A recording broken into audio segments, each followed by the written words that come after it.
ஹரே கிருஷ்ணா.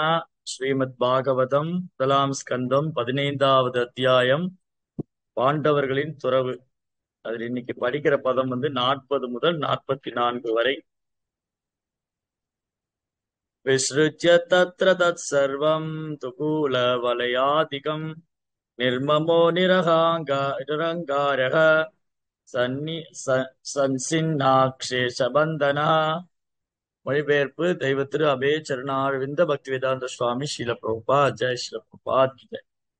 யுதிஷ்டிர மகாராஜா உடனே அரசருக்குரிய ஆடைகள், கச்சை மற்றும் ஆபரணங்கள் ஆகிய அனைத்தையும் துறந்து எதிலும் சிரத்தையற்றவராகவும் பற்றற்றாகவும் ஆனார். இந்த அத்தியாயம் மிக அழகான ஒரு அத்தியாயம். பாண்டவர்களின் துறவரத்தை பற்றி சொல்லு. பாண்டவர்கள் ஏன் துறவரம் சென்றார்கள்? ஹரே கிருஷ்ணா. சரி.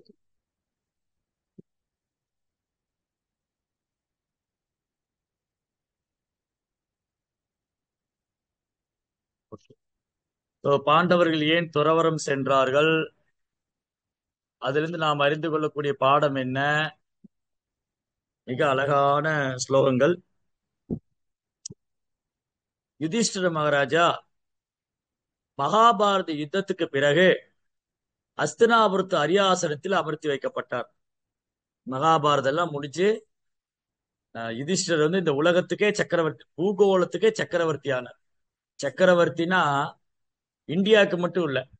இன்னைக்கு இது இந்தியான்னு சொல்றோம். ஒரு நாள் இதுக்கு பாரத வருஷான் பாரதம் பேர். பாரதம்னு சொன்னா கூட பாரத பூமினா இந்தியா மட்டும் இல்ல. பாரத பூமினா பூமியே பாரத பூமி தான். இந்தியா மட்டும் பாரத பூமி இல்ல. ஏன் இந்த பூமியே பாரத பூமி? இந்த பாரத பூமிக்கு பாரத பூமிங்கிற பேர் வர்றதுக்கு முன்னாடி இலாவிரத வருஷன் பேர். இலாவிரத பூமி, இலாவிரத வருஷா. பகவான் ரிஷபதேவரின் மகனும் மிகச்சிறந்த ராஜரிஷியுமான பரதன் ஆண்டதுனால, அவருடைய செங்கோல் ஆட்சி பொற்காலத்தினால இந்த பூமியே பாரத பூமி என்று அழைக்கப்பட்டது. பரத மகாராஜ் அந்த சரித்திரம் பாகவதம் 5ஆம் ஸ்கந்தத்துல இருக்கு. பரத சரித்திரம். அப்பேற்பட்ட ஒரு ராஜரிஷி ஆண்ட இந்த பூமி. அதனால இந்த பூமிக்கு பூகோளத்துக்கு பாரத பூமி, பாரத காண்டம், பாரத கண்டம், பாரத பூமி, பாரத வருஷன் பேர். அதுக்கப்புறம் கலியினுடைய தாக்கத்தினால அன்னைக்கெல்லாம் உலகத்துக்கு ஒரே சக்கரவர்த்தி தான். உலக பூகோளத்துக்கு பூகோளம் முழுமைக்கு ஒரே சக்கரவர்த்தி. ஒன்று யது வம்சத்துல வந்தவங்களா இருப்பாங்க, அல்லது குரு வம்சத்துல வந்தவங்களா இருப்பாங்க, அல்லது ரகு வம்சத்துல வந்தவங்க. ரகு வம்சத்தை ஆண்டவர்கள் அயோத்தியாவை தலைநகரமா கொண்டிருந்தாங்க திரேத்த யுகத்துல. துவாபர யுகத்துல ஹஸ்தினாபுரம் தலைநகரமா இருந்தது. இப்படி ஆகச்சிறந்த வம்சத்துல வந்த பெரும் ராஜரிஷிகள் இந்த பூமியை ஆண்டிருக்காங்க. அதனால அவங்க பேராலே அழைக்கப்பட்டது. சரி, அப்பேற்பட்ட இந்த பாரத வருஷம், பாரத பூமி, அதுல அஸ்தினாபுரத்தை ஆண்டு வந்தவர்கள் குரு வம்சத்தினர். இந்த கதையெல்லாம் நீங்க நிறைய தடவை படிச்சிருப்பீங்க, கேட்டிருப்பீங்க. அவர் திருதராசருடைய சுயநலத்தினால, துரியோதனுடைய பொறாமை, துரியோதனின் சுயநலம், பாண்டவர்கள்ட்ட இருந்து ராஜ்யம் பறிக்கப்பட்டது. ஆக்சுவலி திருதராஷ்டருக்கு கண் பார்வை கிடையாது. அதனால பாண்டு அஸ்தினாபுரத்துக்கு தலைவரா, அஸ்தினாபுரத்துடைய சக்கரவர்த்தி, இந்த உலகத்துக்கே சக்கரவர்த்தியா பாண்டு அஸ்தினாபுரத்து அரியணையில் அமர்த்தப்பட்டார். ஆனா திருதராஷ்டருக்கு அந்த அரியணையெல்லாம் பார்க்கும் போதெல்லாம் ரொம்ப ரொம்ப மனசுக்குள்ள அப்படி புழுங்கி கொண்டு இருந்தார். அப்படியே மனதுல அப்படியே பொறாமையும் அப்படியே புழுக்கமுமா இருக்கு. சே, நான் உட்கார வேண்டிய அரியாசனம், நான் இந்த இந்த பூகோளத்துக்கே சக்கரவர்த்தியா இருக்க வேண்டியவன், எனக்கு கண் பார்வை இல்லைங்கிற காரணத்தினால என்னை விலக்கி விட்டு பாண்டுவை உட்கார வச்சுட்டாங்களே. எப்படியாவது இந்த ராஷ்டிரத்தை நான் பறித்து கொள்ள வேண்டும், எப்படியாவது அஸ்தினாபுரத்து அரியாசனத்தை நான் அமர்ந்து விட வேண்டும் என்று கனவு கண்டு துடித்துக் கொண்டிருந்த திருதராசர் பாண்டு இறந்ததுக்கு, பாண்டு ஒரு அகால மரணம் அடைந்தார். பாண்டு மரணம் அடைந்த உடனே அந்த ராஷ்டிரியத்தை பறித்து கொள்ள ஆசைப்பட்ட திருதராசர் கையில போச்சு. அதான் திருதராஷ்டிரா, ராஜ்யத்தை பறித்து கொள்ள வேண்டும். என் வாய்ஸ் தெளிவா தான் இருக்கு. யாரோ இங்க வாய்ஸ் தெளிவா இல்லைன்னு போட்டிருக்காங்களே. எல்லாருக்கும் தெளிவா இருக்குங்களா? கை தூக்குங்க. அப்ப அவங்களுக்கு இருக்கு ப்ராப்ளம். இருக்கு பிரபுஜி. கரெக்டா சரி தான் இருக்கு பிரபுஜி. சரி, அப்ப அவங்களுக்கு தான் ஏதோ நெட் ப்ராப்ளமா இருக்கு. சரி. ராஜ்யத்தை பறித்து கொள்ள ஆசைப்பட்டதுனால திருதராஷ்டிரன், அதே மாதிரிதான் பாண்டவர்கிட்ட ராஜ்யத்தை பறித்து கொண்டார்கள் கௌரவர்கள். அவங்ககிட்ட ராஜ்யத்தை பறித்து சூதாட்டத்தில் வரவழைத்து அவர்களை ஏமாற்றி 14 வருஷம் காட்டுக்கு போகணும். 13 வருஷம் கானக வாழ்க்கை, 1 வருஷம் அஞ்ஞான வாசம். தலைமறைவாக இருக்க வேண்டும். யாராவது கண்டுபிடிச்சிட்டாங்க இது அர்ஜுனன், இது பீமன், இது திரௌபதின்னு கண்டுபிடிச்சிட்டா திரும்பி 14 வருஷம் காட்டுக்கு மாதிரி தலைமறைவாக வாழ்ந்தார். இப்படியெல்லாம் ராஜ்யத்தை இழந்து, உடைமைகளை இழந்து, அனைத்தையும் இழந்து, துறவிகளைப் போல 14 ஆண்டு காலம் வனவாசத்தில் இருந்தார். அதுக்கப்புறம் பகவான் கிருஷ்ணர் சமாதானம் பேச போய் அதை ஒத்துக்கொள்ளாம தவிர்க்க முடியாத யுத்தம் ஆயிடுச்சு, மகாபாரத யுத்தம். அந்த யுத்தத்துல கௌரவர்கள் அனைவரும் கொல்லப்பட்டார். கௌரவர்கள் அனைவரும் கொல்லப்பட்டார். சரி, என்ன ஆச்சு அப்புறம்? 100 சகோதரர்கள், துரியோதனன் கூட சேர்ந்து 100 சகோதரர்கள் அந்த மகாபாரத யுத்தத்தில் கொல்லப்பட்டாங்க. அதுக்கப்புறம் அஸ்தினாபுரத்து அரியாசனத்துல யுதிஷ்டிர மகாராஜா அமர்த்தி வைக்கப்பட்டார். யுதிஷ்டிர மகாராஜா அரியாசனத்துல அமர்த்தி வைக்கப்பட்டார். அப்புறம் என்னாச்சு? கிருஷ்ணர் யுதிஷ்டரை அஸ்தினாபுரத்துக்கு சக்கரவர்த்தியை அமர்த்தி வச்சுட்டு இந்த உலகத்தையே ஆள வைத்து விட்டு அவர் துவாரைக்கு புறப்பட்டார். சரி, பகவானுடைய அடுத்த திட்டம் என்ன? நம்ம என்ன செய்யணும்? ஏன்னா ஒரு கிருஷ்ண பக்தர் அல்லது ஒரு தூய பக்தர் எப்போதும் பகவானுடைய திட்டம் என்னவோ அதை அறிந்து செயல்பட தயாராக இருக்கிறார். அவருக்குன்னு தனிப்பட்ட திட்டமெல்லாம் கிடையாது. ஒரு சுத்த பக்தருக்கு அவருன்னு தனியா எந்த திட்டமெல்லாம் வச்சுக்கிறது இல்ல. பகவான் என்ன விரும்புறாரு, ஆச்சாரியர்கள் என்ன விரும்புறாங்க, சாஸ்திரம் என்ன சொல்லுது, அதன் படிதான். அவங்களுக்கு தனிப்பட்ட திட்டமெல்லாம் இல்ல. அதனால அவர் என்ன பண்ணாரு? யுதிஷ்டிர மகாராஜா அர்ஜுனனை துவாரைக்கு அனுப்பிச்சிறாரு. நீங்க போய் துவாரைக்குள்ள போய் பகவான் கிருஷ்ணனுடைய அடுத்த திட்டம் என்ன, நம்ம என்ன செய்யணும்னு கேட்டுட்டு வார். போன சகோதரனை காணோம். கிட்டத்தட்ட 7 மாசம் ஆயிடுச்சு. ரொம்ப கவலையாயிருச்சு யுதிஷ்டிர மகாராஜ். அர்ஜுனன் என்ன ஆனாரு? துவாரைக்கு போய் சேர்ந்தாரா? ஒரு செய்தியும் இல்ல. அங்கிருந்து எந்த செய்தியும் வரல. அதுக்கப்புறம் யுதிஷ்டிர மகாராஜா பல கெட்ட நிமித்தங்களை பார்த்தார். கெட்ட சகுனங்கள், கெட்ட நிமித்தங்கள். அவருடைய உடல்ல இடது பாகம் எல்லாம் துடித்துக் கொண்டிருந்தது. இயற்கையின் சீதோஷணம் மாறி இருந்தது. மிருகங்களுடைய அந்த உயிரினங்களுடைய செயல்பாடுகள் எல்லாம் நேர்மாறாக இருந்தது. பிரஜைகளுடைய செயல்பாடும் நேர்மாறாக இருந்தது. இதையெல்லாம் கண்ட அவர் ஏதோ ஒரு அசம்பாவிதம் நடக்கப் போகிறது, கலியுகம் துவங்க போகிறது, ஒருவேளை பகவான் கிருஷ்ணர் இந்த பூமியிலிருந்து மறைந்திருப்பாரோ அப்படின்னு அவர் யூகிக்கும் போது அந்த நேரத்துல அர்ஜுனன் திரும்ப வந்தாரு. அவர் ஒரு நடைப்பிணம் போல வந்திருக்கார். உடல்ல உயிரற்ற ஒரு உடல் போல நிக்கிறார். அவர் கண்கள் எல்லாம் அழுது அழுது, முகமெல்லாம் வீங்கி சோர்ந்து போய், அந்த மகாபாகு பலம் பொருந்திய அர்ஜுனனை ஏதோ ஒரு சோர்ந்து போன உயிரற்ற ஒரு உடலை போல யுதிஷ்டர், இதுக்கு முன்னாடி அப்படி அர்ஜுனன் அவர் பார்த்ததே. அதுக்கப்புறம் 2 பேர் பேசிக்கிட்டாங்க. இதெல்லாம் முந்தைய அத்தியாயத்தில் நம்ம படிச்சிருக்கோம். அப்புறம் என்ன தெரிய வந்துச்சு? கிருஷ்ண பகவான் மறைந்து விட்டார். என் உயிரினும் மேலான என் நண்பன், என் உயிரினும் மேலான என் ஆத்ம நண்பன் கிருஷ்ணர் என்னை விட்டு பிரிந்து விட்டாரு. யுதிஷ்டர் அண்ணா, எப்படி நம்மளால வாழ முடியும்?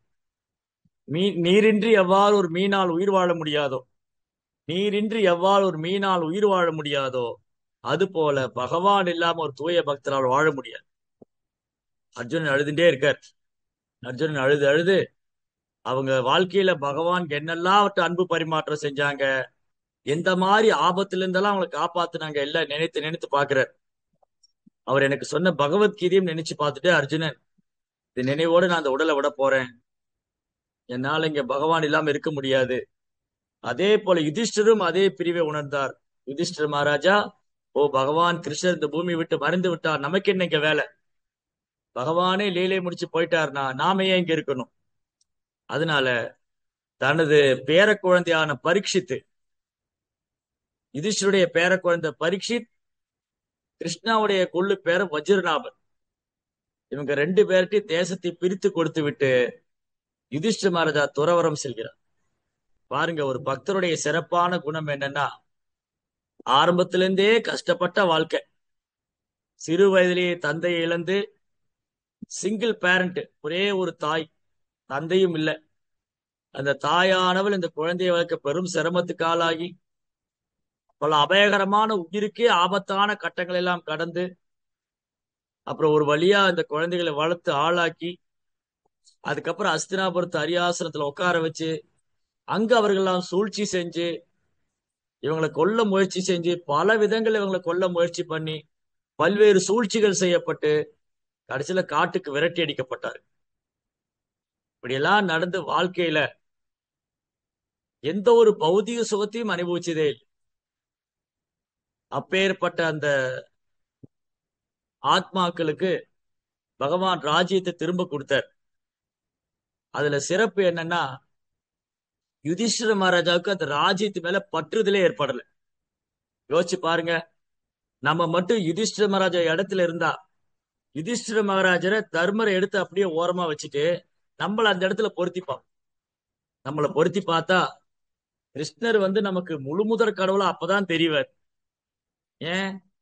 கிருஷ்ணா, நான் எவ்வளவு காலம் பட்ட கஷ்டத்துக்கு எனக்கு ஒரு வாய்ப்பு கொடுத்துட்டீங்க. நாங்க பிறவியிலிருந்தே கஷ்டப்பட்டிருக்கிறோம். காட்டுக்கு விரட்டி அடிக்கப்பட்டோம். எங்களை கொல்றதுக்கு முயற்சி பண்ணி எங்களுக்கு உயிருக்கே பெரும் ஆபத்தெல்லாம் இருந்தது.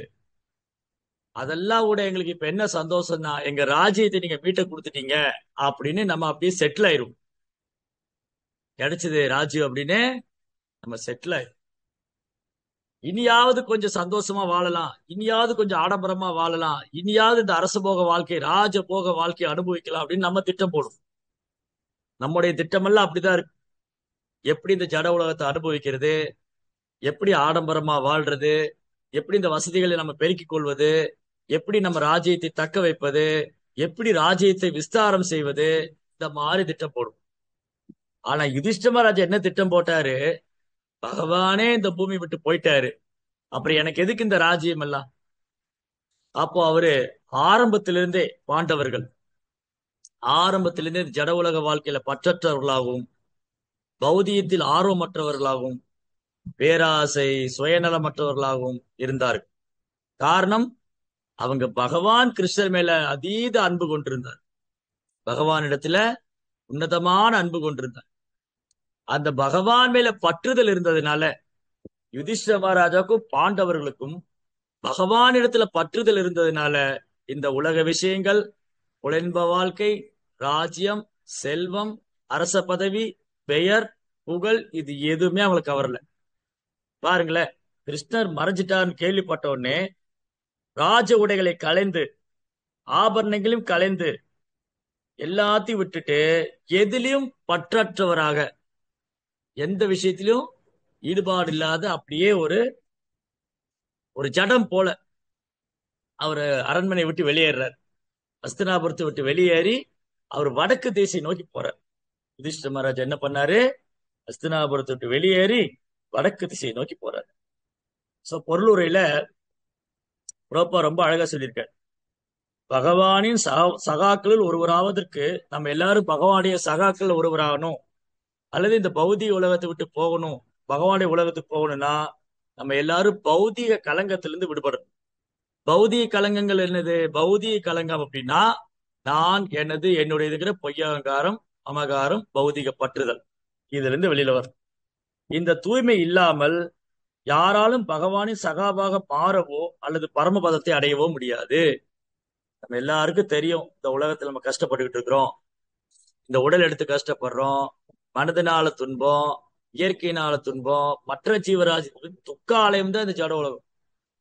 அதனால இதுல இருந்து விடுபடணும்னு சொன்னா நம்ம இது மேல பற்றுதலை வளர்த்து கொள்ளவே கூடாது. பற்றுதலை பகவான் இடத்துல வளர்த்துக் கொள்ளும். இதுதான் யுதிஷ்ட மகாராஜா கற்றுக் கொடுக்கிற பாடம். யுதிஷ்ட மகாராஜா நமக்கு என்ன கற்றுக் கொடுக்கிறாரு? ஜட உலகத்து மேல பற்றுதல் கொள்ளாதீங்க, அப்படின்னா நீங்க மாட்டிக்குவீங்க. பொருளுள்ள மேல புரோப்பா சொல்றாரு, பொதுவாக குடும்பம், நாடு, தொழில், செல்வம், பதவி போன்ற பல விஷயங்களில் மக்கள் பற்று கொண்டுள்ளனர். இதனால் தான் இந்த பற்று கொண்டிருக்கும் வரை ஒருவர் தூய்மையற்றவராகவே கருதப்படுகிறார். மாதிரி உலக விஷயத்துல பற்றுதல் இருந்தா நம்ம அசுத்தமானவங்க, ஏன்னா பகவான்கிட்ட போக முடியாது. அப்ப பேரழிவான இன்றைய சமூக தலைவர்கள் தேச உணர்வில் பற்று கொண்டுள்ளனர். நான், என்னுடைய நாடு, என் தேசம், இதெல்லாம் பௌதிகத்துல நம்ம கட்டுண்ட வாழ்க்கையில இப்படி இருக்கு. அப்ப இருந்து விடுபடணும்னா நம் பற்றுதலே பகவான் இடத்துல செலுத்தணும். அதனால இங்க என்ன சொல்றார் பிரபுபாதா, யுதிஷ்டிர மகாராஜா சிறந்த பக்திமானாக இருந்ததால் இன்றும் அவர் கிட்டத்தட்ட பகவான் ஸ்ரீ ராமருக்கு சமமாக நினைவு கூறப்படுகிறார். ராமர் எப்படி ராமராஜ்யம், ராமரின் ராஜ்யம் எவ்வாறு இருந்ததோ, ராமர் எப்படி ஒரு மரியாதை புருஷோத்தமனாக இருந்தாரோ, ராமர் எப்படி ஒரு செங்கோல் ஆட்சி செய்தாரோ, அதுக்கு சற்றும் குறையாமல் துவாபர யுகத்துல யுதிஷ்டிர மகாராஜா வாழ்ந்திருக்கார். அதனால அவருடைய சிறப்பு மேன்மை தாங்கி. அடுத்த ஸ்லோகம் 41. வாசம் ஜுகாவ மனசி தத்பரான இதே இதரே சதம் மிருத்வா மிருத்யா அபானம் சோத்சர்க்கம் தம் பஞ்சத்தேஹி அஜோஹவித். பிறகு அவர் புலனுறுப்புகள் அனைத்தையும் மனதிலும், பிறகு மனதை உயிரிலும், உயிர் சுவாசத்திலும், அவரது மொத்த வாழ்வையே 5 பூத வடிவமான உடலிலும் மற்ற உடலை மரணத்திலும் கலக்க செய்து விட்டார். அதன் பிறகு தூய ஆத்மா என்ற முறையில் வாழ்வின் பௌதிகமான எண்ணத்திலிருந்து அவர் விடுபட்டவரானார். இது கொஞ்சம், இந்த ஸ்லோகம் உங்களுக்கு புரிஞ்சுக்கிறது கொஞ்சம் கஷ்டமா இருக்கு. நான் உங்களுக்கு புரியுற மாதிரி சொல்றேன், ட்ரை பண்றேன், உங்களுக்கு புரியுற மாதிரி சொல்ல முயற்சி பண்றேன். அப்புறமா நீங்க கேள்வி கேட்கலாம் உங்க கிளாஸ் முடிஞ்சோன்னு. எப்படின்னா, நம்ம உடல்ல ஆன்மா இருக்கு. இந்த ஆன்மா பல அடுக்குகளாக மறைக்கப்பட்டிருக்கு. இந்த உடல்ல இருக்கிற ஆத்மா 2 சரீரத்தினால மறைக்கப்பட்டிருக்கு. ஒன்று ஸ்தூல சரீரம், இன்னொன்னு சூட்சம சரீரம். இந்த ஸ்தூல சரீரம் 5 பூதங்களானது நிலம், நீர், நெருப்பு, காற்று, ஆகாயம். அதனால இது பூத உடல், பௌதிக உடல். இதுக்குள்ள இன்னொரு சரீரம் இருக்கு, அது சூட்சமானது, கண்ணால பார்க்க முடியாது. அது மனம், புத்தி, அகங்காரம், அது சூட்சம். இந்த 8 அடுக்குகள் இந்த ஆத்மாவை மறைத்து இருக்கின்றன. இந்த 8 அடுக்குகள் மூடி இருக்கு. எப்படி? இப்ப நான் வெளியில ஒரு சட்டை போட்டிருக்கேன், சொக்கா போட்டிருக்கேன், இதுக்குள்ள ஒரு பனியன் போட்டிருப்பேன், இதுக்கு மேல ஒரு அங்கவஸ்திரம் போட்டிருப்பேன். அப்ப இந்த உடலை 2-3 ஆடைகளால் மறைத்திருக்கு. இந்த உடலை 2-3 ஆடைகளால் மறைத்திருப்பது போல ஆன்மாவை இந்த 8 அடுக்குகள் மறைத்திருக்கின்றன. நிலம், நீர், நெருப்பு, காற்று, ஆகாயத்தால் இந்த ஸ்தூல சரீரம், மனம், புத்தி, அகங்காரத்தால் சூட்சம சரீரம், இந்த 2 சரீரம் ஆத்மாவை மறைத்திருக்கிறது. இப்ப என்னன்னா, இதுல இருந்து விடுபடணும், இந்த 2 கூட்டிலிருந்து விடுபடணும். இப்ப நீங்க உதாரணத்துக்கு ஒரு தங்க நகை வாங்கிருக்கீங்க, தங்க ஒரு ஜுவல், ஒரு தங்க நெக்லஸ் வாங்கிருக்கீங்க, வைர நெக்லஸ். அதை ஒரு பாக்ஸ்ல வச்சிருக்கீங்க, அதுக்கு இன்னும் மேல இன்னொரு பாக்ஸ், இப்படி லாக்கருக்குள்ள லாக்கர் வச்சு லாக் பண்றோம். அப்ப இந்த ஒரு லாக்கரா ரிமூவ் பண்ணாதான் இந்த நெக்லஸ் வெளியே எடுக்க முடியும். அந்த பேழையில், தங்க பேழையில் இருக்கக்கூடிய அந்த வைர நெக்லஸ் வெளியே எடுக்கணும்னா இதுக்கு மேல ஒரு லாக் போட்டிருக்கிறோம், அதுக்குமே இந்த லாக் எல்லாம் உடைக்கணும், இந்த லாக் எல்லாம் திறக்கணும். இந்த பூட்டையெல்லாம் திறந்தாதான் அந்த உள்ளுக்கு இருக்கிற வைர நெக்லஸ வெளியே எடுக்க முடியும். அதே மாதிரிதான் இந்த உடல் இருக்கிற ஆன்மா 2 விதமான உடல்களால் சிறைப்படுத்தப்பட்டிருக்கிறது. இப்ப அதுல இருந்து வெளியில வரும். அப்ப எப்படி வெளியே வருது? இதை ஒன்றொன்றையும் டிஸ்மேண்டில் பண்ணணும். நிலத்தை நிலத்தோடு கலக்க செய்ய வேண்டும், நீரை நீரோடு கலக்க செய்ய வேண்டும், காற்றை காற்றோடு, இந்த பஞ்ச பூதங்களையும் இந்த பூத உடல், இந்த உடலில் இருக்கும் 5 பூதங்களை 5 பூதத்தில் கலக்க செய்ய வேண்டும். அப்போ நம்ம இறந்ததுக்கு அப்புறம் என்ன பண்றாங்க? சிலர் எரிக்கிறாங்க, சிலர் புதைக்கிறாங்க. அனாதை பிணமா இருந்தா கங்கையில தூக்கி போட்டுருவாங்க, அது கங்கையில பார்த்து நீரோட நீரா போயிடும். இப்படி இந்த ஜட உடல் நாம் எடுத்துக்கொண்ட இந்த உடல் ஆனது, இந்த ஆன்மா இந்த உடலை விட்டதுமே இது 5 பூதத்தோடு கலந்து விடுகிறது. அப்புறம் சூட்சம சரீரம் இருக்கே, அது என்ன ஆகுது? அந்த சூட்சம சரீரத்தை எடுத்துக்கொண்டுதான் நாம் இன்னொரு உடலுக்கு போறோம். இப்போ ஆத்மா இந்த உடம்புல இருக்கா, இந்த உடம்புல சில இன்ப துன்பங்கள் அனுபவிச்சுட்டு இருக்கா, பல்வேறு ஆசைகள் இருக்கா, இதுக்கெல்லாம் மனமே காரணமாக, மனம் சென்டர். நம்முடைய செயல்களுக்கு மனமே நடு நாயகனாக இருக்கிறது. நம்முடைய எல்லா செயலுக்கும் மனமே நடு நாயகன். அதை அனுபவிக்கிறதுக்கான புலன்கள், இந்த புலன்கள். அப்ப புலன்களை விட உயர்ந்தது மனது, மனதை காட்டிலும் உயர்ந்தவன் புத்தி, புத்தியை காட்டிலும் உயர்ந்தவன் ஆன்மா. இந்திரியாணி பராராகு இந்திரியப்ப பரம்மனா மனசஸ்து பராபுத்தேயோ புத்தே பரதர்ஷவா. அர்ஜுனா, புலன்களை விட உயர்ந்தது மனது, மனதை காட்டிலும் உயர்ந்தவன் புத்தி, புத்தியை காட்டிலும் உயர்ந்தவன் ஆத்மா. இப்ப ஆத்மா இறைவன்ட்டு போகணும்னா நான் இந்த கூட்டுல இருந்தெல்லாம் விடுபடணும், இந்த கூட்டுல இருந்து வெளியில வரணும். அப்போ ஸ்தூல சரீரத்தை நம்ம விட்டுடுறோம். ஆனா என்ன திருப்தி அடையாத திருப்தி அடையாத திருப்தி செய்து கொள்ளாத பல எண்ணங்களை சுமந்து கொண்டு ஒரு உடல்ல இருந்து இன்னொரு உடலுக்கு போகுது சூட்சம சரீரம் மூலமா. நம்ம மனசு உடல நம்ம இவ்வளவு காலம் என்ன நடக்குதுன்னா, நம்ம ஓரொரு பிறவி தோறும் மனதுல டிராவல் பண்றோம். அதாவது சூட்சம சரீரம், ஆன்மா சூட்சம சரீரம் மூலமா ஒரு உடலுக்கு இன்னொரு உடலுக்கு போகுது. எப்படி அது? வாசாம்சி ஜீர்ணானி யதா விகாய நவானி திருநாதி நரோபராணி.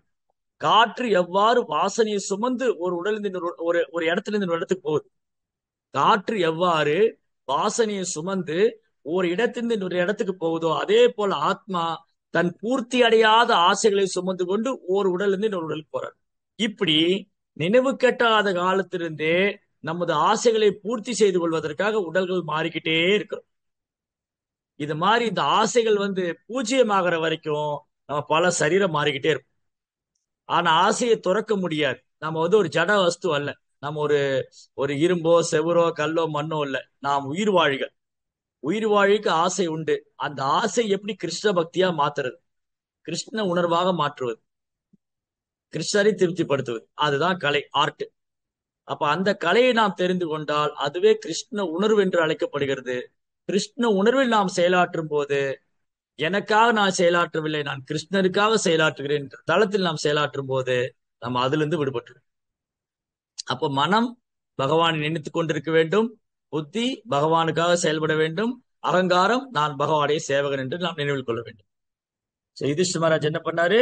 ஒன்னொன்னா டிஸ்மேண்டில் பண்ணி அவரு பகவான்கிட்ட போறதுக்கு தயாரான 42 திருத்வே ஹுத்வாச பஞ்சத்வம் தச்சைகத்வே அஜுகோன் முனிகி சர்வமாத்மனி அஜுகவீத் பிரம்மணி ஆத்மானம் அவ்யயே. இவ்வாறாக பஞ்சபூதங்களால் ஆன ஸ்தூல உடலை பௌதியர்க்கின் முக்குணங்களுடன் ஐக்கியப்படுத்தி அவற்றை ஒன்றே ஆன அறியாமையில் கலந்துவிட செய்தார். பிறகு அந்த அறியாமையை எந்த சூழலிலும் முடிவற்றதாக உள்ள ஆத்மாவில் அல்லது பிரம்மனில் லயிக்க செய்தார். இங்க மேலும் என்ன சொல்லியிருக்காரு புரோபா பொருளுரையில? 41ஆம் ஸ்லோகத்து பொருளுரையில புரோபா சொல்றாரு, மனதின் பௌதிக செயல்களை நிறுத்தி அவற்றை பகவானின் உன்னத அன்பு தொண்டில் திருப்பி விட வேண்டும். இனி பௌதிக செயல்கள் தேவைப்படவில்லை. உண்மையில் மனதின் செயல்கள் நித்திய ஆத்மாவின் பிரதிபலிப்புகள் என்பதால் அவற்றை நிறுத்த முடியாது. ஆனால் பௌதிகமான செயலை பகவானின் பக்தி தொண்டாக மாற்றிவிட வேண்டும். மனமானது பகவானின் உன்னதமான அன்பு தொண்டை பயில்வதன் மூலம் தூய்மையடைந்து பகவானின் தாமரை திருப்பாதங்களை அடைகிறது. அப்படி ஒருத்தர் மனது இடையராது பகவானுடைய சேவையில் ஈடுபடுத்தினா இறந்த பிறகு மற்றொரு ஜட உடலை மனம் உற்பத்தி செய்வதற்கு வாய்ப்பு இல்லாமல் போய்விடும். அதனாலதான் நம்ம ஹரே கிருஷ்ணா மந்திரம் சொல்றோம்.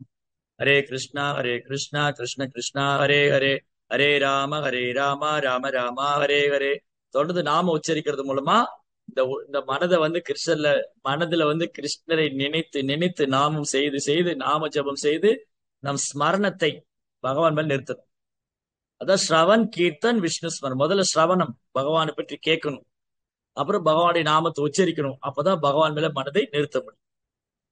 அதுக்கப்புறம் என்ன சொல்லியிருக்கு? யுதிஷ்டிர மகாராஜா செயலை மறுபக்கம் திருப்பி உடலின் பஞ்சபூதங்களையும் ஜடையர்க்கின் முக்குணங்களுடன் கலக்க செய்தார். இந்நிலையில் நல்ல உடல் கெட்ட உடல் என்ற குண வேறுபாடுகளை மறைந்து அக்குணங்கள் மீண்டும் பௌதிக சக்தியில் கலந்து விடுகின்றன. அதனால கோலோக விருந்தாவனத்தில் உள்ள பரமபுருஷர் பகவானின் சகாக்களுள் ஒருவராக இருக்க விரும்புபவர் தான் பௌதிக சக்தியிலிருந்து வேறுபட்டவர் என்பதை எப்போதும் நினைவில் கொள்ள வேண்டும். அப்போ முதல்ல பிரபுபாவுடைய என்ன பாடம் சொல்லி கொடுக்கிறாரு?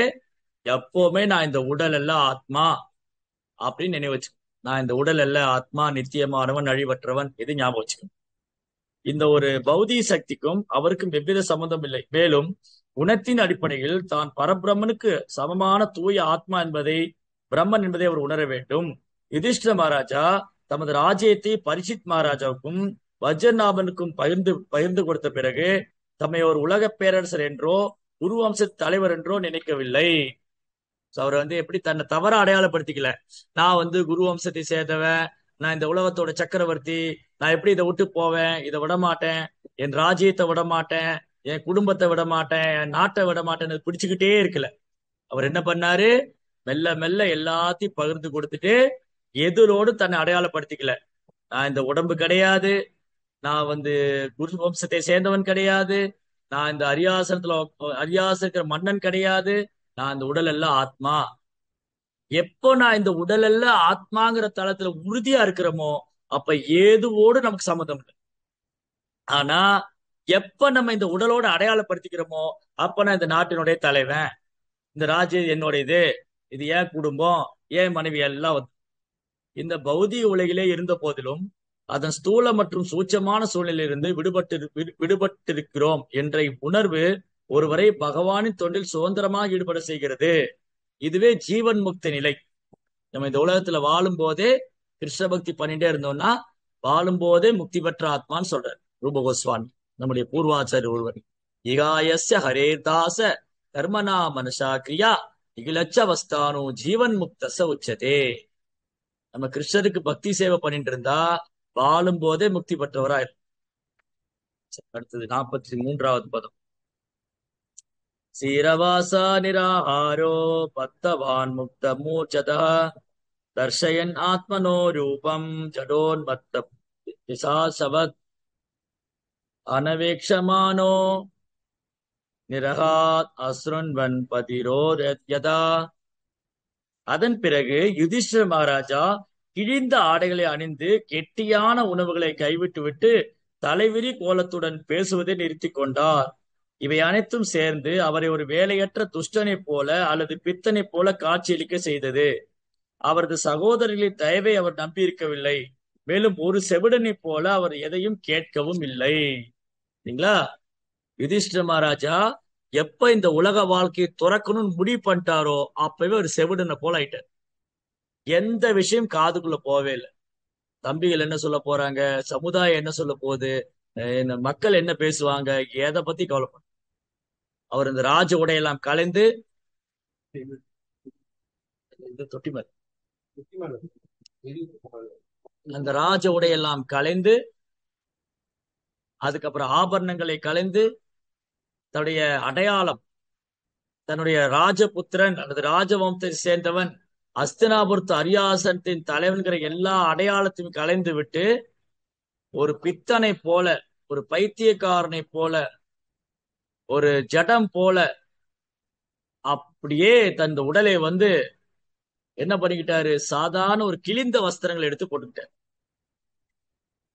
நம்ம பாருங்க, பல ட்ரெஸ் வச்சிருக்கிறோம். காலையில மார்னிங் வாக்கிங் போறதுக்கு ஒரு ட்ரெஸ், ஆபீஸ் போறதுக்கு ஒரு ட்ரெஸ், அங்க போய் யூனிஃபார்ம் ஒரு ட்ரெஸ், அப்புறம் சாயந்தரம் வீட்டுக்கு வந்தா அப்புறம் ஒரு ட்ரெஸ், நைட்டு தூங்கும் போது ஒரு ட்ரெஸ், ஜாக்கிங் போகும்போது ஒரு ஷூ, வேலைக்கு போகும்போது ஒரு ஷூ, அப்புறம் வீட்டுக்குள்ள ஒரு செருப்பு, வீட்டுக்கு வெளியே ஒரு செருப்பு, அப்புறம் ஒரு கார் ஆபீஸ் போறதுக்கு, இன்னொரு கார் சுற்றுலா போறதுக்கு, இப்படி பல விஷயங்கள் இருக்கு. ஆனா யுதிஷ்டிர மகாராஜா கிழிந்த ஆடைகளை அணிந்து கொண்டு எல்லா புறப்புலன் விஷயங்களையும் நிறுத்தி அவர் யாருடைய சகோதரன் தயவை கூட நம்பல.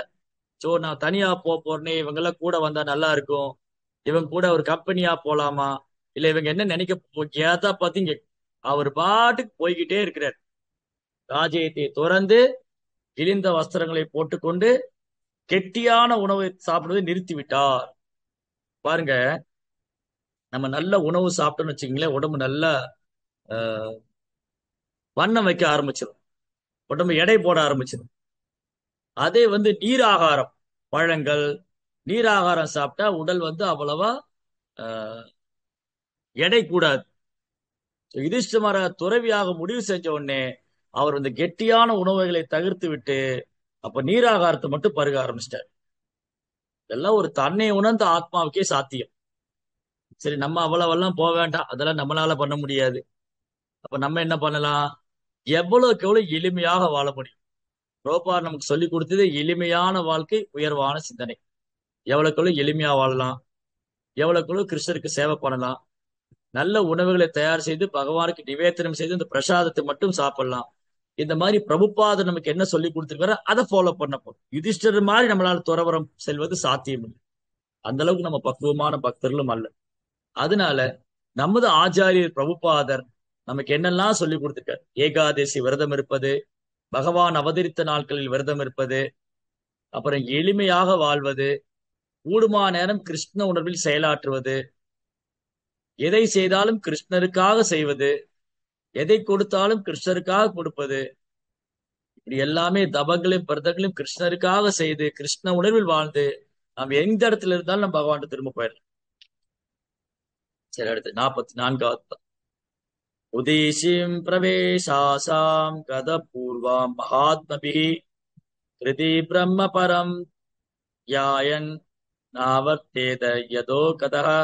பிறகு அவர் பரமபுருஷர் பகவானை பற்றி சிந்தனையில் தம்மை முழுமையாக ஈடுபடுத்திக் கொள்வதற்காக இதற்கு முன் அவரது முன்னோர்களும் மகான்களும் ஏற்ற வழியை பின்பற்றி வடக்கு நோக்கி புறப்பட்டார். மேலும் சென்ற இடமெல்லாம் இதே முறையில் தான் அவர் வாழ்ந்தார். யுதிஷ்ட மகாராஜா எதிலுமே அட்டாச்மெண்ட் இல்லை. சாதுக்கள் என்ன ஃபாலோ பண்ணாங்க, முந்தைய ஆச்சாரியர் என்ன சொல்லி கொடுத்தாங்க, அவங்களுடைய முன்னோர்கள்லாம் எப்படி பகவான் மேல பக்தி பண்ணியிருக்காங்க, அந்த வழியை பின்பற்றார்.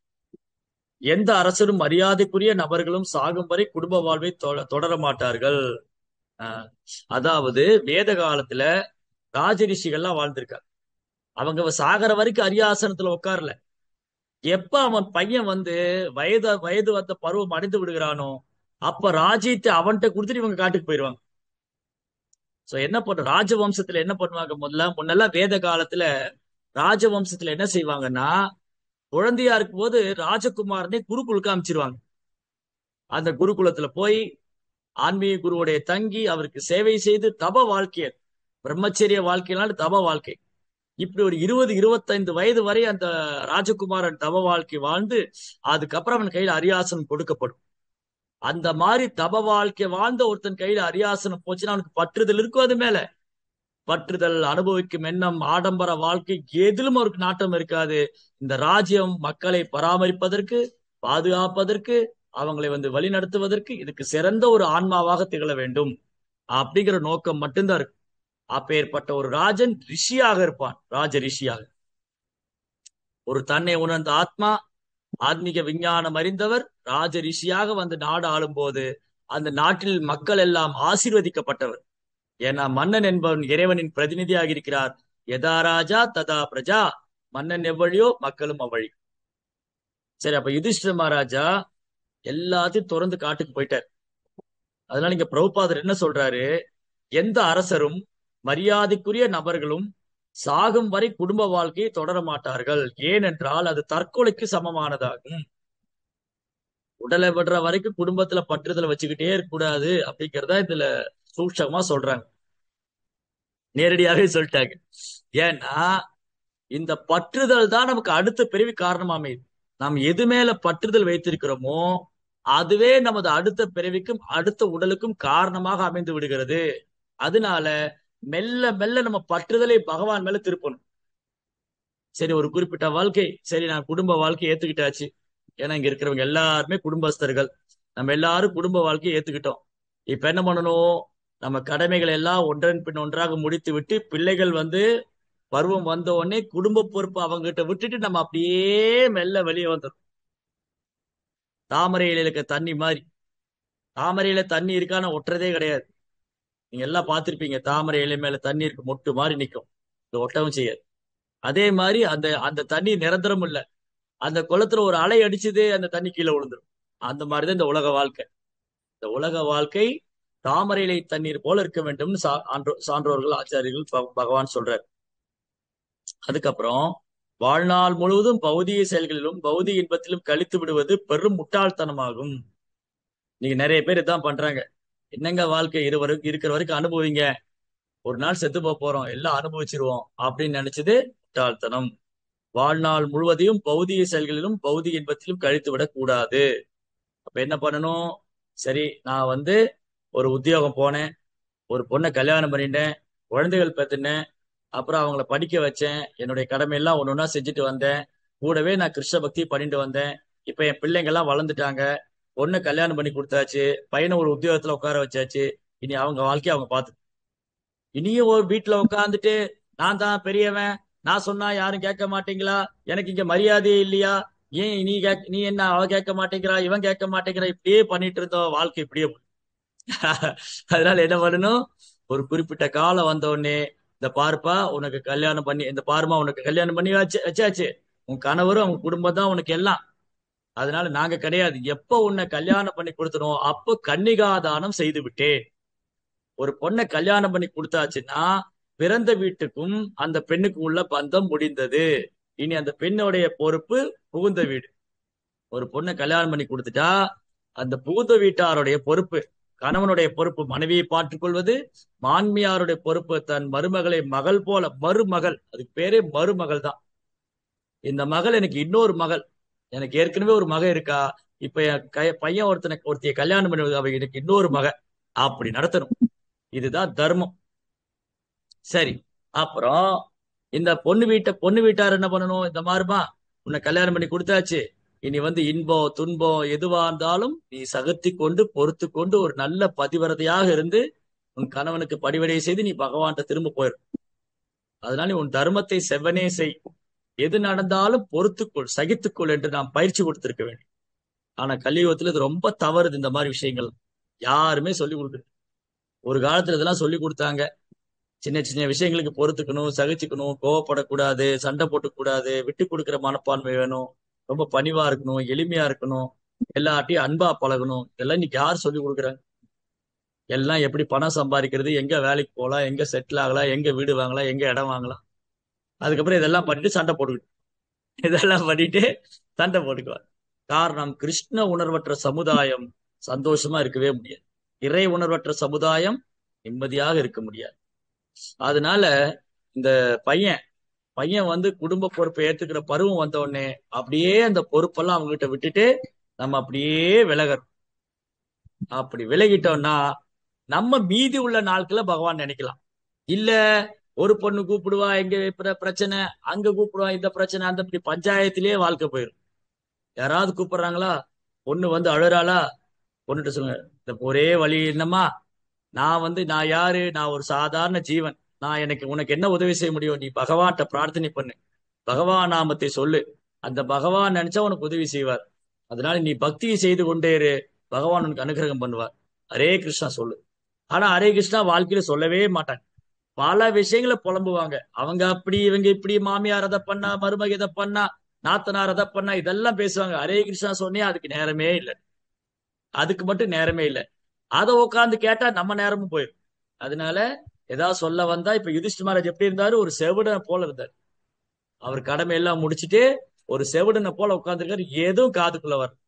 அப்ப யாரா வந்து ஏதாவது சொல்றாங்களா, பையன் வர்றான், இல்ல மருமக வர்றா, உங்க பையன் அதை சொன்னாரு இதை சொன்னாரு, அம்மா தாயே நீயாச்சு அவனாச்சு, ரெண்டு பேரும் கல்யாணம் பண்ணி கொடுத்துட்டேன், நீங்க உங்க வாழ்க்கையை நீங்க பாத்துக்க, என்ன ஆளை விடுங்க, ஹரே ராமா ஹரே கிருஷ்ணன், அவ்வளவுதான், ஹரே கிருஷ்ணா, முடிச்சுது. அந்த பஞ்சாயத்துக்குள்ள போனோம், நம்ம நிம்மதியும் போயிடும். அதுக்குள்ள போனா நமக்கு போச்சு. அதனால மெல்ல மெல்ல படிக்கட்டும். வாழ்க்கையில நிறைய விஷயங்கள் தெரிஞ்சுக்கணும். என் குழந்தைக்கு ஒண்ணுமே தெரியாது, நான் இல்லைன்னா அவனால வாழ முடியாது, நான் இல்லைன்னா அது பண்ண முடியாது, நான் இல்லை இது பண்ண முடியாது, இப்படியே பொறுப்பை நம்மளே வச்சுக்கிட்டு இருந்தா அவங்க பொறுப்பை பூரா நம்ம தலையில விட்டுட்டு அவங்க சுதந்திரமா சுத்திட்டு இருப்பாங்க, பக்தி பண்ண மாட்டாங்க. சோ பக்தி பண்ணணும். நம்ம குழந்தைகளுக்கு பண்ணக்கூடிய பெரிய தர்மம் என்னன்னா அவங்களுக்கு கிருஷ்ண பக்தி கொடுக்கறதா. அந்த கிருஷ்ண பக்தியை மட்டும் சரியா நம்ம கொடுத்துட்டோம், அவங்க வாழ்க்கையில எந்த சூழலையும் கடந்து வந்துருவாங்க. நம்ம குழந்தைகளுக்கு கிருஷ்ண பக்தி மட்டும் நம்ம கொடுத்துட்டோம்னா, அவங்க பகவத்கீதை பாகவதம் எல்லாம் படிச்சாங்க, சத் சங்கத்துக்கு வந்தாங்கன்னு சொன்னா வாழ்க்கையில எப்பேற்பட்ட மேடு பள்ளங்களையும் தாண்டி வந்துருவாங்க, எப்பேற்பட்ட கரடு முரடான பாதையும் கடந்து வந்துருவாங்க, எல்லாத்தையும் ஜெயிச்சு வந்துருவாங்க. காரணம் அந்த ஆத்மீக பலம், கிருஷ்ண பக்தி ஆத்மீக பலத்தினால அவங்க எந்த சூழலையும் எதிர்கொள்ள முடியும் அவங்கள. அதனால அதுதான் நமக்கு செய்யறவங்களுக்கு பண்ணக்கூடிய பரோபகாரம். அதனால ரொம்ப அழகழகான ஸ்லோகங்கள். ஸோ இன்னைக்கு வந்து ஆஹ் ரொம்ப முக்கியமான ஒரு தினம். நம்ம சம்பிரதாயத்துல ஆஹ் கோபால் பட்ட கோஸ்வாமி 6 கோசாமிகள் ஒருவர். அவர் வந்து ஒரு அழகான விக்கிரகம் வழிபாடு செய்தார். ஆக்சுவலி அவருக்கு விக்கிரகம் கிடையாது. அவர் வந்து ஷாலக்கிரா மூர்த்தி தான் வழிபாடு பண்ணிட்டு இருந்தாரு. அவருடைய பக்தியில அவருடைய ஷாலக்கிராம் விக்கிரகம் அழகான ஒரு கிருஷ்ணராகவே மாறியது. அந்த மாதிரி ஒரு ஆச்சாரியர் தோன்றிய தினம். ஆக்சுவலி இன்னைக்கு அந்த விக்கிரகம் ராதா ரமணன் பிருந்தாவனத்துல 500 ஆண்டுகளுக்கு முன்பாக ராதா ரமணன் விக்கிரகம் தோன்றிய தினம். இன்றைக்கும் அந்த விக்கிரகம் இருக்கு. கோபால் பட்ட கோஸ்வாமி நம்முடைய இங்க தென்னிந்தியால இருந்து சென்றவர் தான். தென்னிந்தியால ஸ்ரீரங்கம், திருச்சியில ஸ்ரீரங்கத்துல வந்து வேங்கட பட்டர் அப்படிங்கிறோட பையன் கோபால் பட்டா. வேங்கட பட்டர் ரங்கநாதருடைய பூஜாரி. 500 ஆண்டுக்கு முன்பாக சைத்தன்ய மகாபிரபு தென்னிந்தியா யாத்திரை வந்த பொழுது ரங்கநாதனை தரிசனம் செய்து பேரானந்தத்தில் கீர்த்தனம் செய்து நடனமாடி ஹரே கிருஷ்ணா கிருஷ்ண கிருஷ்ணா ஹரே ஹரே, ஹரே ராம ராம ராம் ஹரே ஹரே மயங்கி விழுந்துட்டார்.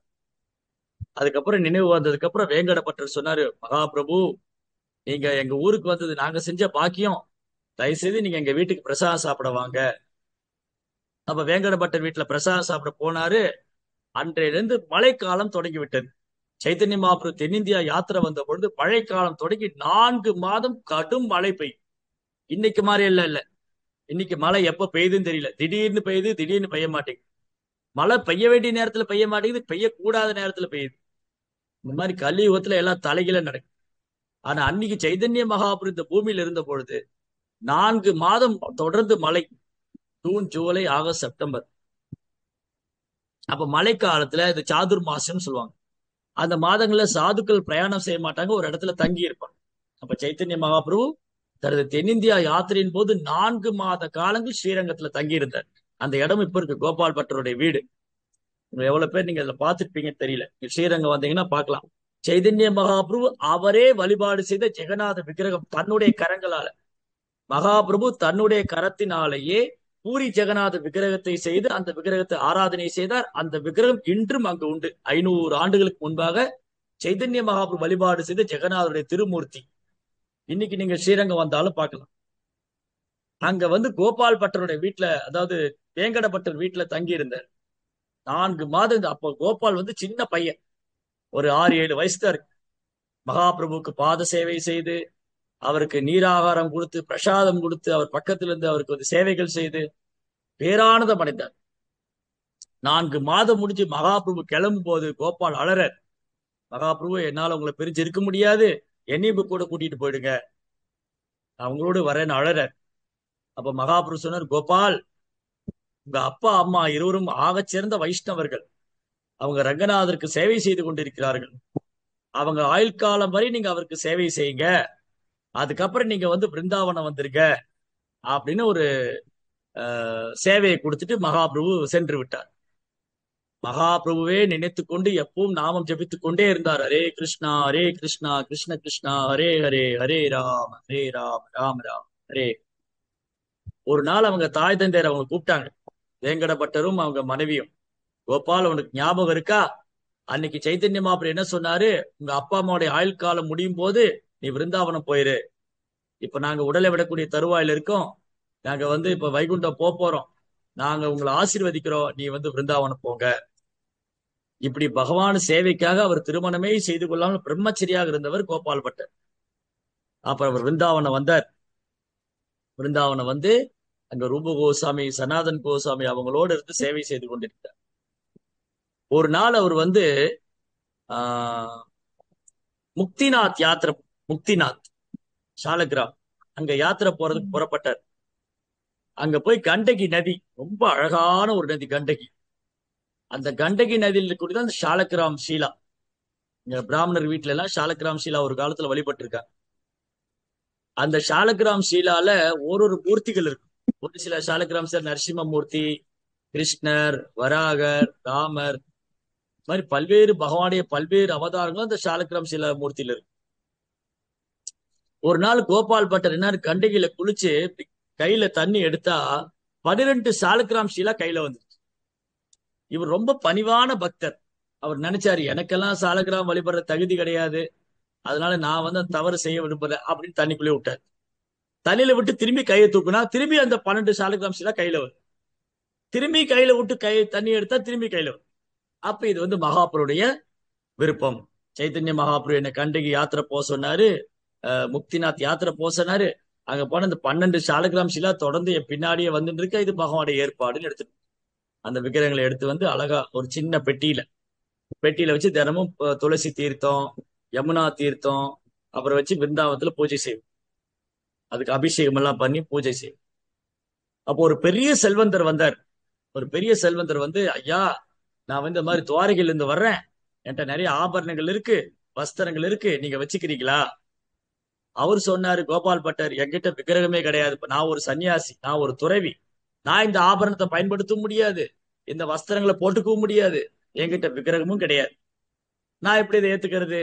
ஒருவேளை என்கிட்ட கிருஷ்ணருடைய விக்கிரகம், என்னிடம் பகவான் கிருஷ்ணன் விக்கிரகம் இருந்தா அந்த விக்கிரகத்துக்கு நான் இந்த ஆபரணங்களை சூடலாம், இந்த வஸ்திரங்களை போட்டு அழகு பார்க்கலாம். ஆனா என்கிட்ட விக்கிரகம் இல்லையே, அதனால இதை நான் வாங்கி என்ன பண்றது? அவர் சொன்னாரு, ஐயா, எனக்கு அதெல்லாம் தெரியாது, எனக்கு உங்களை பார்த்தோன்னே இது ஒரு சேவை செய்யணும், உங்களுக்கு இந்த தட்சணை இந்த தானம் கொடுக்கணும்னு எனக்கு தோணிடுச்சு, நான் தானம் கொடுத்துட்றேன், நீங்க என்னனாலும் பண்ணி. அவர் தானம் கொடுத்துட்டு, சாதுக்களுக்கு தானம் பண்ணணும், நான் உங்ககிட்ட கொடுத்துட்டேன், இந்த வஸ்திரங்களை ஆபரணங்களை வச்சுக்கோங்க, நீங்க பயன்படுத்திக்கங்க. இவர் வாங்கி வச்சுட்டு அன்னைக்கு வந்து நரசிங்க சதுர்தசி, இப்ப நேற்று நரசிம்ம சதுர்தசி கொண்டாடல, நேற்று தான் இது நடந்தது. அதாவது நரசிங்க சதுர்தசி அன்னைக்கு ஒரு சாதுவை சந்தித்து ஒரு பெரிய செல்வந்தர், இந்த கோபால் பட்டரை சந்தித்து ஒரு பெரிய செல்வந்தர் என்ன பண்ணாரு, ஆபரணங்களும் வஸ்திரங்களும் கொடுத்துட்டு இது ஒரு தட்சணையா ஏத்துக்கன்னு போயிட்டார். இவர் என்ன நினைக்கிறாரு, அன்றைக்கு பூஜை எல்லாம் முடிச்சுட்டு இரவு தூங்குவதற்கு முன்பாக அந்த வியாபாரி என்னிடம் வந்து ஆபரணங்களை கொடுத்துட்டாரு, வஸ்திரங்களை கொடுத்துட்டாரு, நல்ல பட்டு வஸ்திரங்கள் இருக்கு, ஆபரணங்கள் இருக்கு, ஆனா என்கிட்ட விக்கிரகம் இல்லையே, நான் இதை எப்படி பயன்படுத்துவதுன்னு யோசிக்கிறேன். யோசிச்சுட்டு சரி ஏதோ ஒண்ணு, இது பகவானுடைய ஏற்பாடு, அவர் யாருன்னே தெரியாது வந்து தட்சணை கொடுத்துட்டு போறாரு, அப்படியே வச்சுட்டு ஓய்வு எடுக்கிறார். ஓய்வு எடுத்துட்டு காலையில யமுனையில குளிச்சுட்டு வந்து அந்த சாலக்கிராம் பெட்டியை திறக்கிறாரு அபிஷேகம் பண்றதுக்காக. பார்த்தா அதுல ஒரு தாமோதர சாலக்கிராம் ஷீலா, சின்ன ஒரு ஷீலை வந்து அந்த சாலக்கிராம் ஷீலா ஒரு அழகான கிருஷ்ண பகவானா நிக்கிறார், அழகான கிருஷ்ணருடைய விக்கிரகம். இன்றைக்கும் பிருந்தாவனத்துல 5000க்கும் மேற்பட்ட கோயில் உண்டு, அதுல ராதா ரமணர் கோயில் அற்புதமான விக்கிரகம், கண்கள் எல்லாம் தாமரை இதழ் மாறி காது வரை. அந்த விக்கிரகம் சிறிய விக்கிரகம் தான், சின்ன விக்கிரகம் தான், தூரத்திலிருந்து பார்த்தா சின்னதாக தெரியும், ஆனா நீங்க பைனாக்குலர் வச்சு பார்த்தீங்க, அந்த விக்கிரகத்துடைய பற்கள், நகங்கள் இதெல்லாம் பார்க்க அவ்வளவு அழகான விக்கிரகம். ராதா ரமணன், கோபால் பட்டர் கண்கள் இருந்து அப்படியே கண்ணீர் அருவியாக வந்தது.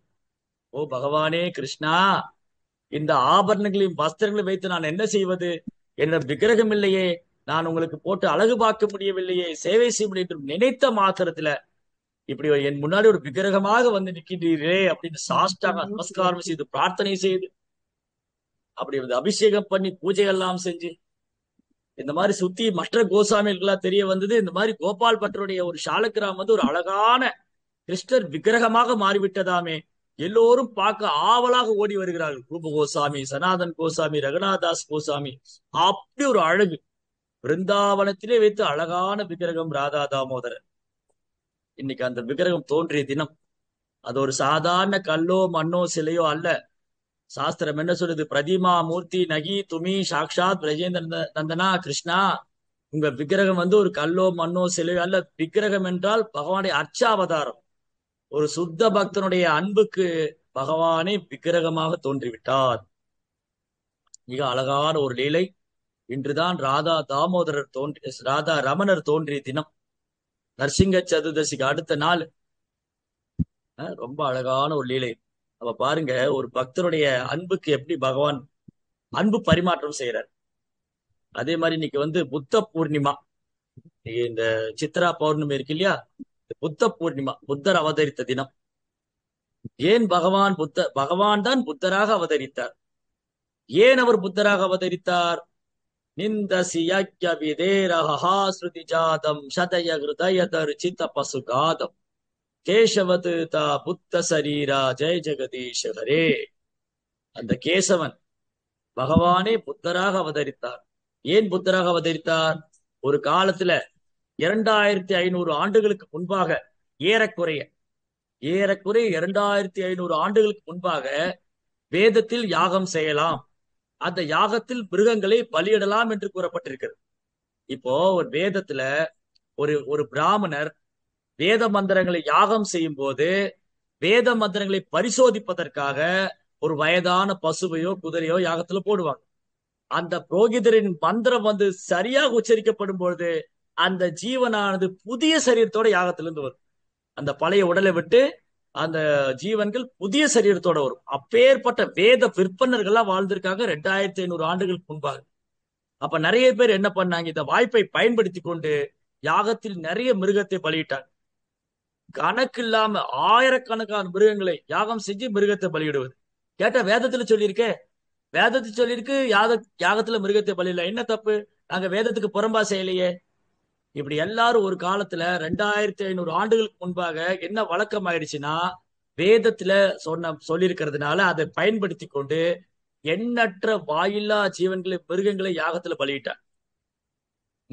வேதத்துடைய நோக்கமே கிருஷ்ணரை திருப்திப்படுத்துறதா, அதை விட்டுட்டாங்க. வேதேஷ சர்வே ரகமேவ வேத்யோ வேதாந்த கிருத் வேதவித் விதேக சாகம். வேதங்களால் அறியப்பட வேண்டிய ஒரு கிருஷ்ணா, வேதங்களை முற்றிலும் அறிந்தது கிருஷ்ணா, வேதங்களை தோத்ததும் கிருஷ்ணா. அதை விட்டுட்டு வேதத்தின் குறிக்கோள் பகவான், அதை விட்டுட்டு அந்த புண்ணிய கர்மாக்களை மட்டும் பிடிச்சிட்டாங்க. நான் இந்த யாகம் பண்ணா நான் தேவலோகத்துக்கு போயிடுவேன், நான் இந்த யாகம் பண்ணா இந்த புண்ணியம் கிடைக்கும், இந்த யாகம் பண்ணா சொர்க்கத்துக்கு போவேன், அதுக்கு இந்த மிருகத்தை பலியிடலாம், அந்த மிருகத்தை பலியிடலாம். இப்படி வேதத்தின் மைய பொருளை விட்டுட்டு இந்த பலநோக்கு செயலை மட்டும் பிடிச்சுக்கிட்டாங்க. அதனால பகவான் பார்த்தாரு, இந்த வேதமெல்லாம் இருக்க போய் தானே இவங்க இப்படி பண்றாங்க. வேதங்கள் இருக்கு, வேதத்துல சொல்லியிருக்கு, அதனாலதான் மிருகத்தை கொல்லலாம் அப்படின்னு இந்த மிருக வதையை கணக்கின்றி ஆயிரக்கணக்கான மிருகங்களை கொல்ல ஆரம்பிச்சார். அதை சில நேரம் சாப்பிடவும் ஆரம்பிச்சார். யாகத்துல போட்ட பிரசாதம் தானே அப்படின்னு மிருகத்தை சாப்பிடவும் ஆரம்பித்து விட்டார்கள். பகவானால் பொறுத்து கொள்ள முடியவில்லை. அவர் புத்தராக அவதரித்தார். புத்தருடைய தத்துவம் என்னது? நிர்வாணா. நிர்வாணன் என்ன?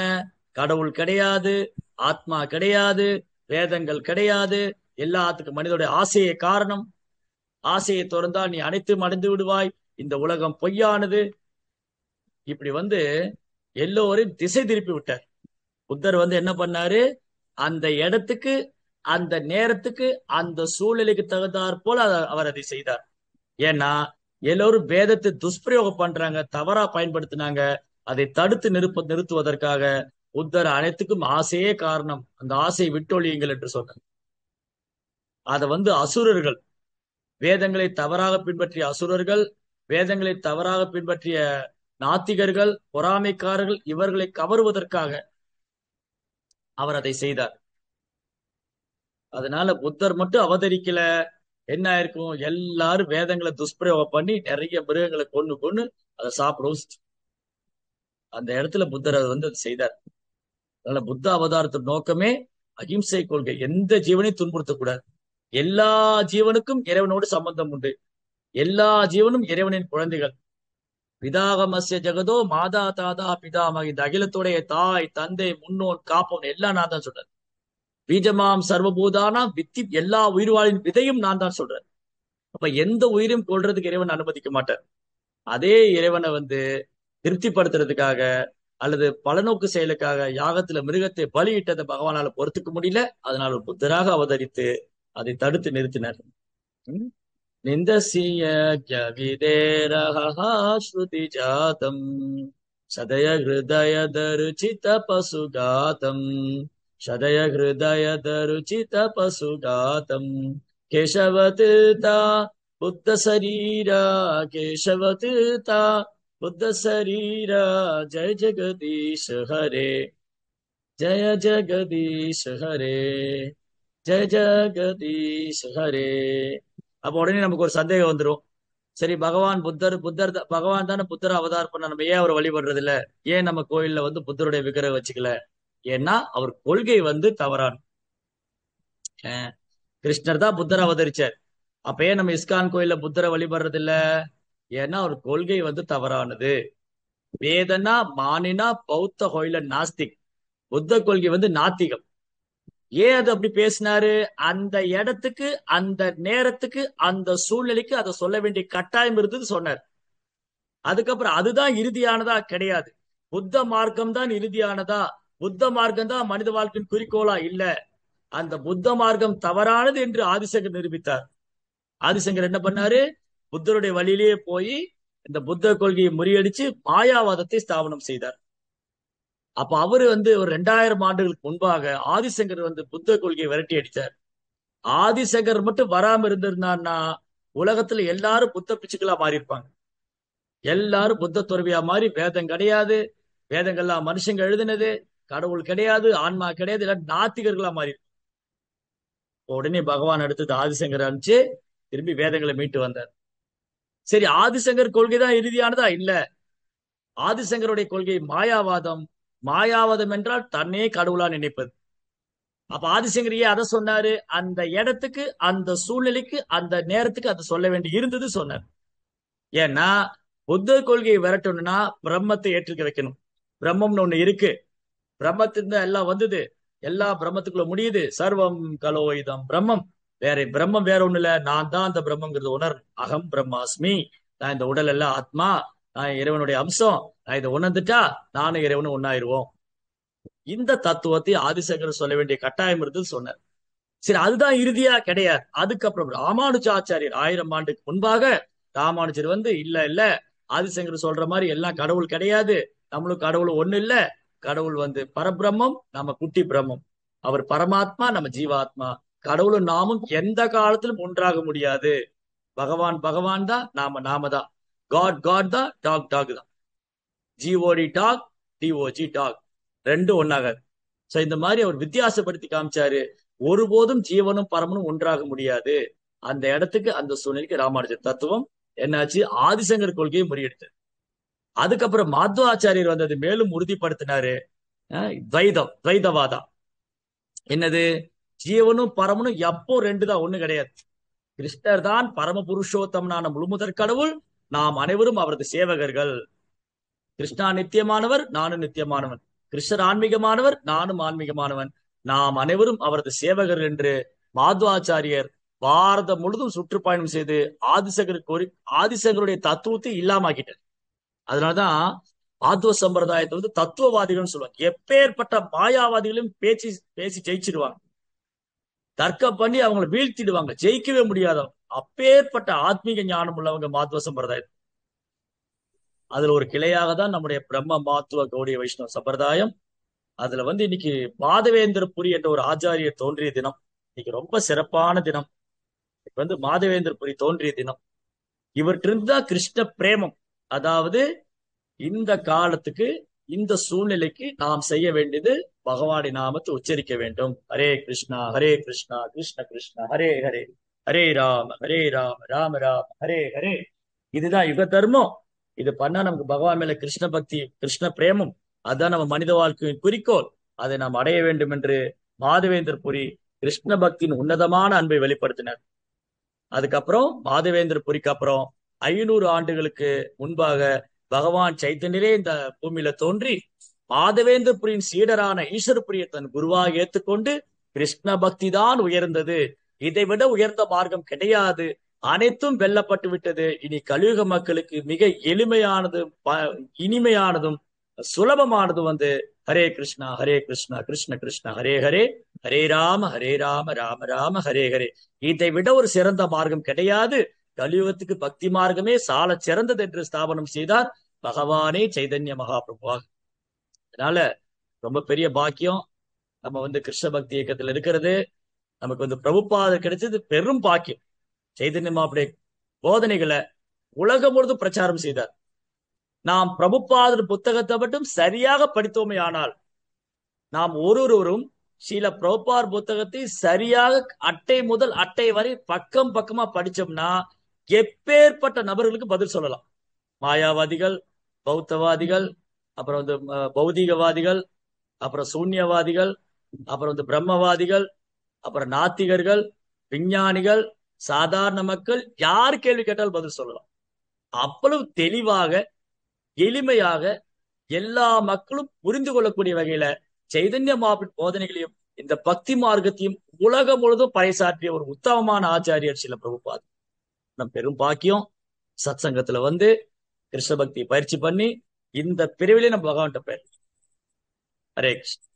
ஜெய் ஸ்ரீல பிரபுபாத்.